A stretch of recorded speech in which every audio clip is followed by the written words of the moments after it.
You see them on all the islands, street vendors selling all kinds of foods. We love them, but just how safe are the goods you buy from those roadside stands? KITV4's Catherine Cruz has an exclusive look at the statewide crackdown that's coming. You see them most often on weekends and holidays, local favorites on the roadside. On Oahu, they stretch from the Waianae coast all around to the North Shore. But just because the food looks and smells good doesn't mean it's good to go.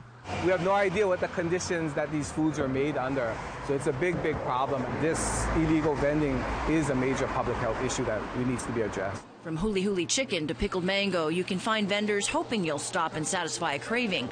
But those operating illegally could soon be shut down. The health department says because of budget cuts, it's been about 7 years since they've done spot checks on weekends and after hours. That changes this month. An extra 5 inspectors and extra money for overtime will mean a crackdown. Any illegal roadside vendors, we're going to issue them cease and desist notices, but which means that they have to stop selling food to the public immediately. Violators could face a hefty fine of up to $1,000, but the department says it's willing to work with people to get them into compliance. And we're interested in stopping practices that endanger public health and getting people to comply with our rules and regulations. The fruit stands that sell whole fruit and vegetables, like this one in Waihole, Waikane, don't need health department permits. It crosses the line when people start to actually process the fruit that they're selling. So if they're cutting it, having it ready to eat, they're cooking it, making it into jams, jellies, or what they call value-added products, at that point they're going to need a permit. On this particular morning, our camera stopped at this popular North Shore fruit stand. Health officials asked to see if their permit was in order. Do you know where they cut the fruits at?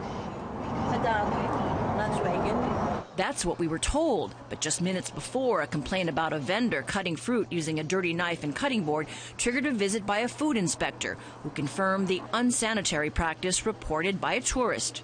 What struck me was the amount of flies. There were like 20 flies on the cutting board and on the fruit. And he was just not like chasing them away. He was just cutting the food, bagging the food. Unsuspecting visitors and residents would probably rather not be surprised by getting more than just a refreshing treat when they pull over.